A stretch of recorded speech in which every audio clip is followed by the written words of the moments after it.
Paz de Cristo. Saludos y bendiciones para todos y cada uno de ustedes. Deseando también que tengan un muy feliz año nuevo. Deseo con todo mi corazón que se la hayan pasado bien al lado de sus familias, que estén bien, gozando de salud, que no haya enfermitos en casa, que no tengan necesidad, ya que sabemos que Dios es fiel. Dice la palabra de Dios: no he visto justo desamparado ni su simiente que mendigue pan. Amén.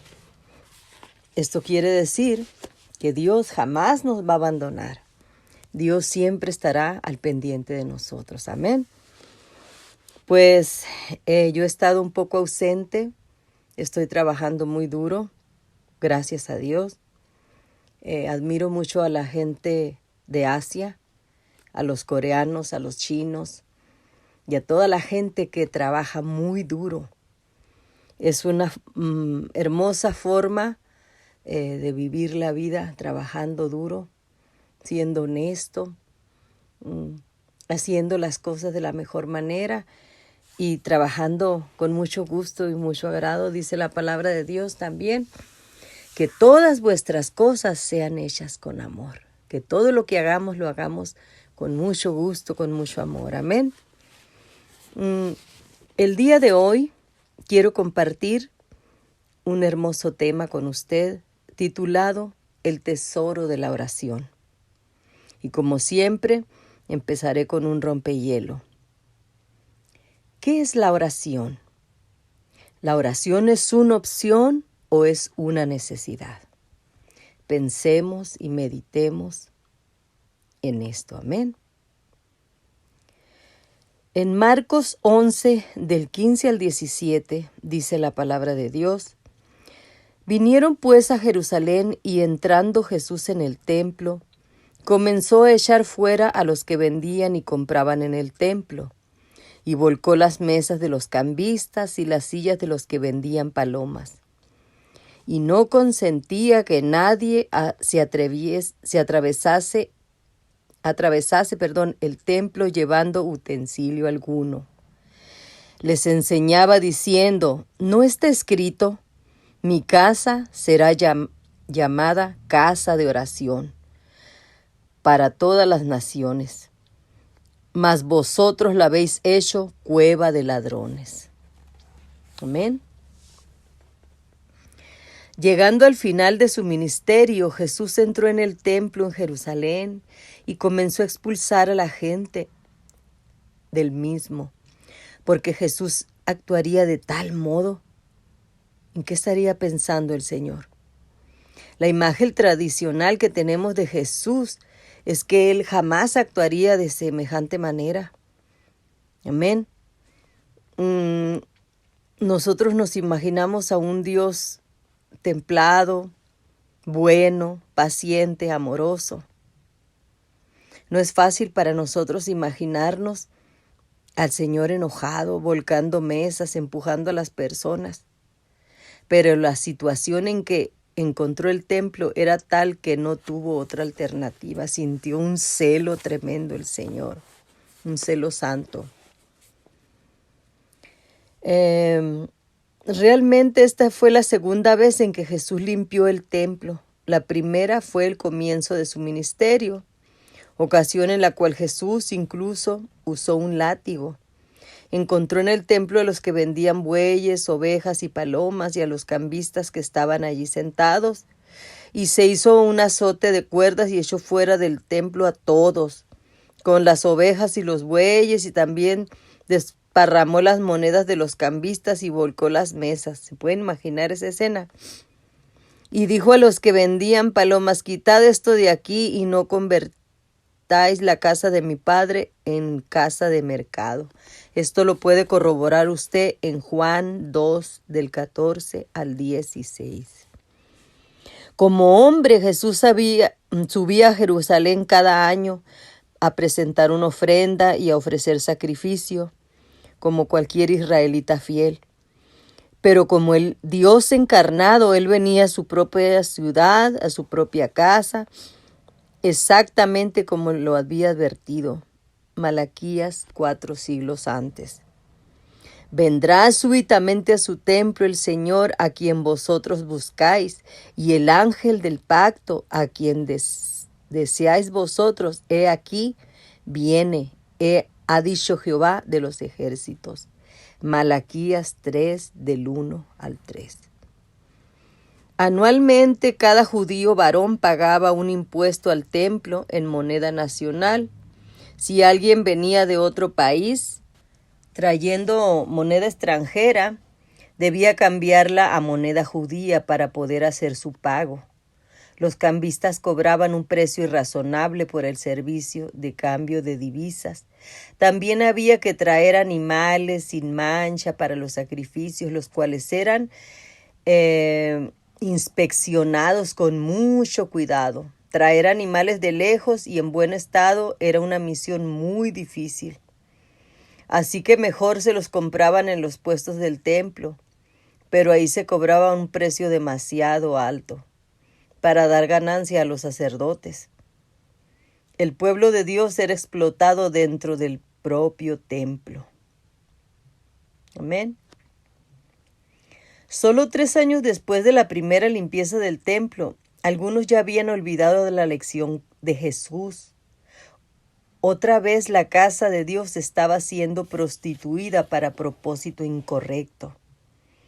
Los cambistas y vendedores del templo trabajaban en el templo, servían en el templo, pero no poseían ni mucho menos comprendían el espíritu del templo. Dios había anunciado, los recrearé en mi casa de oración. Sus holocaustos y sus sacrificios serán aceptos sobre mi altar, porque mi casa será llamada casa de oración para todos los pueblos. Isaías 56, 7. En otras palabras, Dios estaba proclamando: la atmósfera de mi casa debe ser la de la oración. Quiero aprovechar este momento para hacer un comentario. Tengo en mis páginas muchos amigos musulmanes. Ellos tienen sus mezquitas en las cuales van a orar. Yo les admiro a ellos, que la casa de ellos, para ellos es sagrada, es una casa de oración, de meditación. Es una casa donde no permiten nada que esté en contra del Corán. Ellos tienen un celo profundo, respetan sus templos, sus mezquitas. Y algo que también admiro de ellos es que ellos oran 5 veces al día o más. Nosotros los cristianos tenemos la mala costumbre y la mala manera de no respetar nuestros templos. Y es una tristeza porque la palabra de Dios así lo dice. Mi casa será llamada casa de oración, y el espíritu que debe de morar en las iglesias, en los templos, es el espíritu de oración. Amén. Desafortunadamente no estamos tan lejos de aquellas escenas en las cuales Jesús, enojado, corre a la gente que estaba ahí, a los vendedores, a los cambistas de dinero, etcétera, etcétera. Estamos, yo creo, o igual o estamos peor. Y voy a decir esto con mucho respeto, ya que hay una fiebre en las iglesias, se levantó una fiebre con las famosas paletas del Walmart. Es una tristeza, es una tristeza. Estoy consciente de que se tiene que pagar renta, se tiene que pagar luz, etcétera, etcétera. Hay planes para las iglesias, que se levanten templos, comprar templos, etcétera. También me pienso y me imagino y digo, bueno, pues si el Señor no tarda, ¿para qué tanto afán, verdad, en andar comprando iglesias o lo que sea, templos? Pero lo que sí me da tristeza a mí, que se ha levantado esta fiebre de mercadeo, de que Muchas iglesias subsisten vendiendo las famosas paletas del Walmart. Vendiendo, y voy a decir esto con temor y temblor, también explotando, porque muchas veces dan muy cara las cosas que venden. A mí me da mucha tristeza porque se supone que esas paletas las consiguen para ayudar a los miembros de la iglesia, para bendecirlos. Y sí, ciertamente yo me he beneficiado de cosas que me han regalado, otras cosas he comprado. Pero también me he fijado que esta fiebre sigue creciendo. O sea, ya en muchas iglesias se venden las paletas. O sea, ya usaron como un sitio de mercadeo el templo, la casa de Dios. Aparte de que abusan dando precios muy altos y en vez de ayudar a la gente la friegan. Y digo esto con mucho temor y ni modo. Yo pienso que están muy mal cometiendo esos graves errores porque no deberían lucrar con algo que sí exactamente les venden las paletas, yo estoy consciente de eso, pero deberían de vender a un precio más razonable. Si un artículo vale $10 en el Walmart, no lo puedes dar al mismo precio porque son cosas que ya fueron devueltas o usadas o etcétera. Y no me voy a referir no me estoy refiriendo a que todas las iglesias lo hacen así, no. Hay iglesias que sí son justas y hay otras que no. A lo que me estoy refiriendo en este momento es a que muchos hacen el mercadeo en el templo. Cosa que, pensándolo bien, pues está mal hecha. Yo también he participado, hemos vendido tamales, hemos vendido comida, esto y lo otro. Y no está bien, o sea, el mismo celo. Yo no me imagino a mis amigos musulmanes vendiendo comida de ellos, tamales, menudo ahí afuera de una mezquita. Para ellos las mezquitas son sagradas. Y nosotros, los cristianos, hemos corrompido lo que dice la palabra de Dios. Sé que a muchos de ustedes no va a gustarles lo que estoy diciendo, lo lamento. Pero yo espero que a través de este mensaje usted reflexione y deje de hacer. Si está haciendo lo que no debe de hacer, deje de hacerlo. Dice la palabra de Dios que la palabra es para instruirnos, para corregirnos lo que estamos haciendo mal. Amén. Igual que en aquel tiempo los judíos no estaban en armonía con el propósito de Dios. De seguro ellos han de haber estado enojados también protestando por lo que Jesús estaba haciendo. Y nosotros, en cierto modo, hacemos lo mismo. A Jesús no lo vamos a impresionar, me dijo una hermana en una ocasión, con las cosas materiales que hagamos, con todas las actividades que hagamos. No hay nada bajo el cielo que podamos hacer, que podamos sorprender al Señor. El Señor conoce nuestro corazón, nuestros pensamientos, nuestros sentimientos, nuestras emociones. Así que yo invito a todos los pastores, esposas de pastores, a que no utilicemos ninguna área del templo, de la iglesia, para vender ningún artículo. Si usted va a llevar algo ahí, que sea para regalarlo, ya sea comida, ya sea lo que sea. No para lucrar, no para venderlo, no para menos para su propio beneficio. Yo no estoy de acuerdo. Si ciertamente lo hice en el pasado, me arrepiento, le pido perdón al Señor Y Dios sabe que no estoy hablando estas cosas por envidia, ni por enojo, ni nada. Simplemente estoy dando la palabra que el Señor me dio para este día.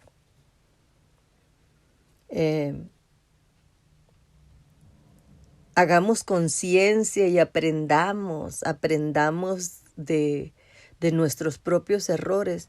Debemos de aprender. Este año que inicia, muchas veces tenemos la costumbre de decir, ay, el año que viene, desde el día primero voy a bajar de peso, me voy a poner a dieta, voy a empezar a ir al gimnasio, voy a empezar a hacer esto, voy a empezar a trabajar bien, etcétera, etcétera. Hacemos miles de planes. Pero deberíamos de darle prioridad a las cosas espirituales, ya que el mundo espiritual y la palabra de Dios en el que nosotros nos movemos es real. Y nosotros tarde que temprano le daremos cuentas a Dios. Amén. Vuelvo y le reitero. ¿Acaso hay un texto en la Biblia que diga, mi casa será llamada casa de conferencias? ¿O será llamada la casa de los músicos? ¿O la casa de los ministerios? ¿O la casa de las ventas? ¿El tianguis, el suadmi? No, hermanos. ¿Qué salen las personas hablando de nuestros servicios y de nuestras reuniones? Oh, qué buen predicador. Oh, qué buenos músicos. Que el Señor nos conceda que digan qué bueno es Dios. Esa oración cambió mi vida. El objetivo es que Dios obre en las personas, que Dios sane. Nosotros menguar para que sea Dios el que haga la obra, no nosotros. Que sea el Espíritu de Dios. Amén. Hoy muchas iglesias tratan de abrirse paso a través de los recursos tecnológicos, los medios masivos de comunicación, la influencia política y hasta las protestas públicas. ¡Wow! Gloria a Dios. Déjenme compartirles esto. Por la gracia de Dios ya llevo más o menos entre 2,300 a 2,400 seguidores. Yo digo, es mi pequeña iglesia virtual, aunque yo sé que no todos escuchan el mensaje porque hay de todos credos, de muchas religiones y muchos no estarán de acuerdo con lo que yo hablo. Pero yo lo considero espiritual y virtualmente una pequeña iglesia. Amén. Entonces, esto es por la pura gracia y la misericordia de Dios, porque yo no estoy haciendo gran cosa, simplemente le presto al Señor mi voz, para que el Señor, si es su voluntad, obre en los corazones de quienes van a escucharme. Amén. Así que, sin lugar a dudas, que el clamor de nuestros primeros hermanos determine, como cuando todo esto se determinó en la conversión de Pablo, aquel que era perseguidor de la iglesia, aquel que estaba presente. No estoy segura si él también levantó piedras cuando el apóstol Esteban fue apedreado. Yo estoy segura que el apóstol Pablo fue la respuesta a las oraciones de los hermanos de aquel tiempo. A las oraciones, aquellos clamores que se hacían en el templo. Amén. Dios llamó a Ananías para que bautizara a Saulo en el nombre de Jesús. Saulo es el apóstol Pablo. Este llevaba 3 días ciego, encerrado a causa de su famoso encuentro con Dios en el camino a Damasco. ¿Cuál fue la señal de tranquilidad para el preocupado Ananías? He aquí, ora. Hechos 9:11, ahí lo puedo corroborar.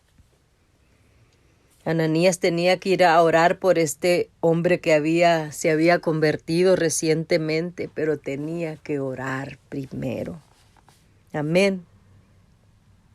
Así que yo les invito, amigos y hermanos, que tomemos ese buen ejemplo de nuestros amigos musulmanes, de ser celosos y fieles, de cuidar nuestros templos, así como ellos cuidan sus mezquitas, con ese celo, de orar más a menudo, de vivir una vida santa.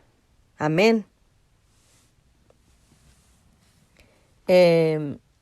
Más tarde el apóstol Pablo escribió a los hermanos en Tesalónica: oren por nosotros para que la palabra del Señor corra y sea glorificada, así como lo fue entre ustedes. Ustedes pueden corroborarlo en 2 de Tesalonicenses 3:1.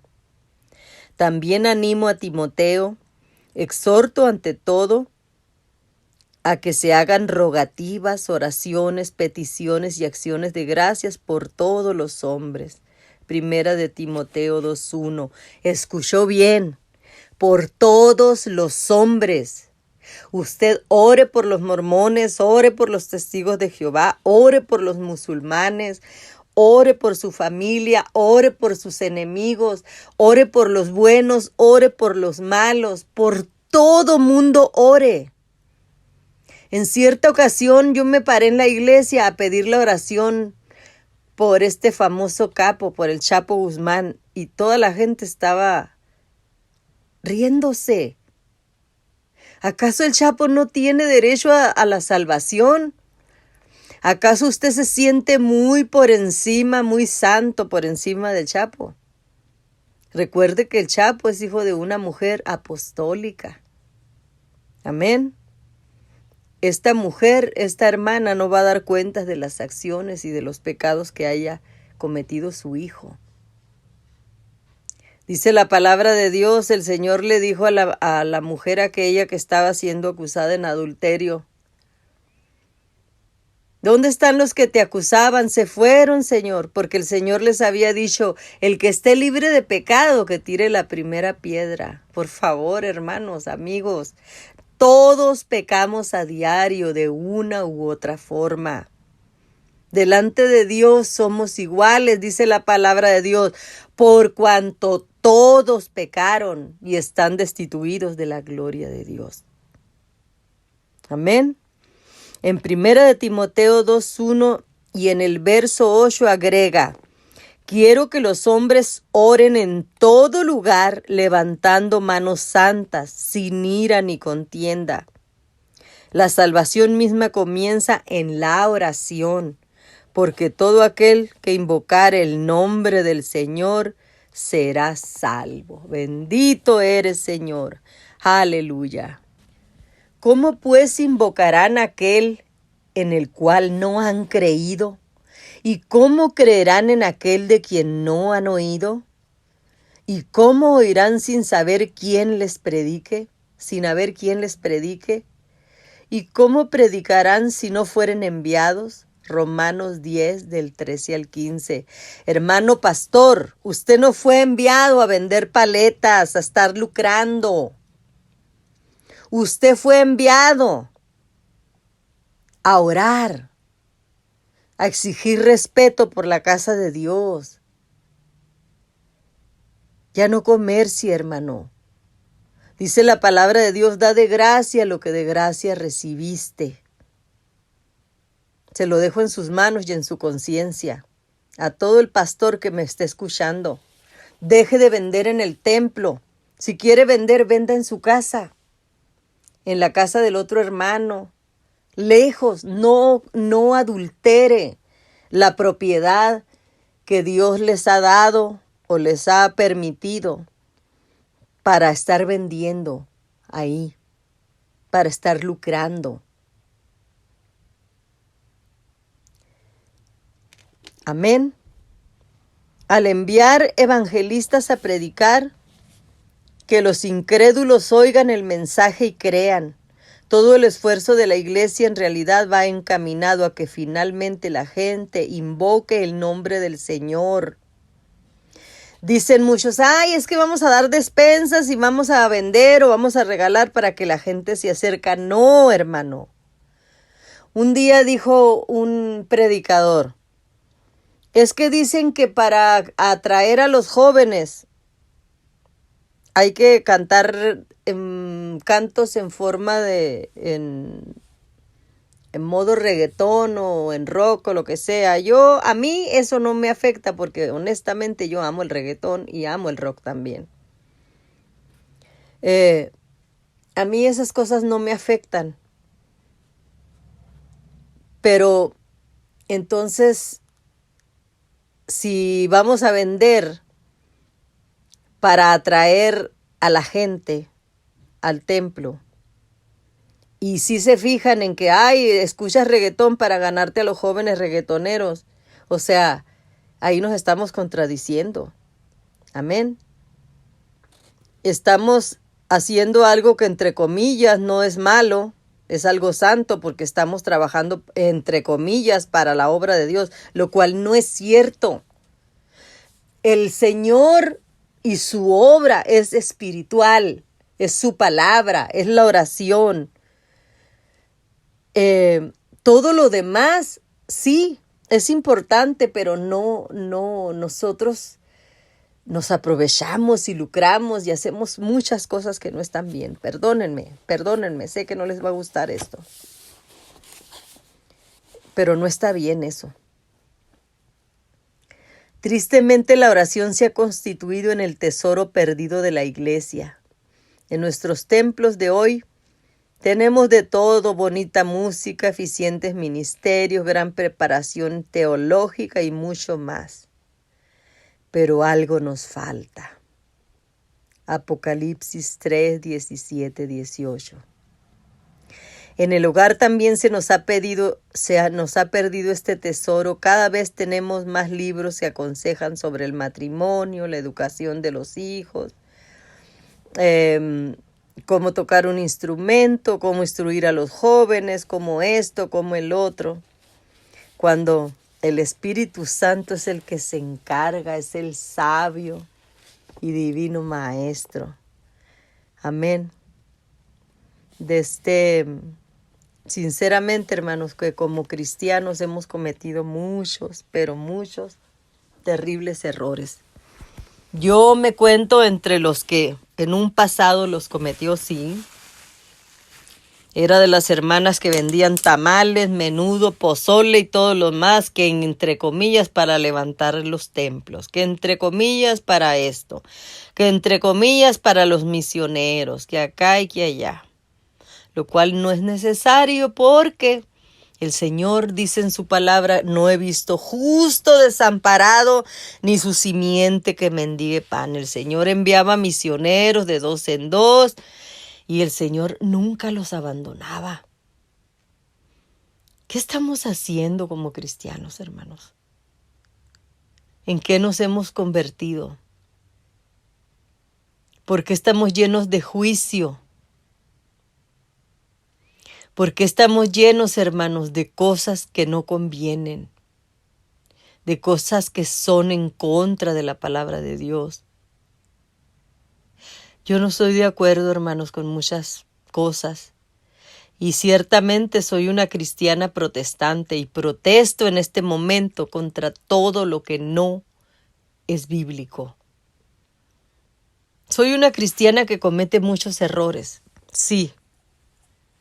Pero hay cosas que son sagradas y santas. No puede usted estar adulterando un día, estar haciendo algo malo y al otro día ir y estarse sintiendo tan santa o tan santo. Dejemos de contaminar el templo. Si no fuera por la gracia de Dios, hermanos, estaríamos muertos. Recuérdese que antes, si entraba alguien que estuviera sucio y en pecado, caía irremediablemente muerto. La presencia de Dios lo mataba. Si nosotros somos y creemos en el mismo Dios de ayer, de hoy y de siempre, por los siglos de los siglos, ese Dios que exterminaba gente mala y pecadora, es el mismo Dios al que estamos adorando. Le invito a reflexionar en estas cosas. Le comparto este mensaje con todo mi corazón y le invito a que de hoy en adelante hagamos las cosas mejor. Amén. Y me despido con estas palabras. Amigo y hermano, yo deseo que seas prosperado en todas las cosas, así como prospera tu alma. ¿Y cómo prospera tu alma? Pues escuchando el mensaje de la palabra de Dios. Esta fue una voz que clama en el desierto. Bendiciones.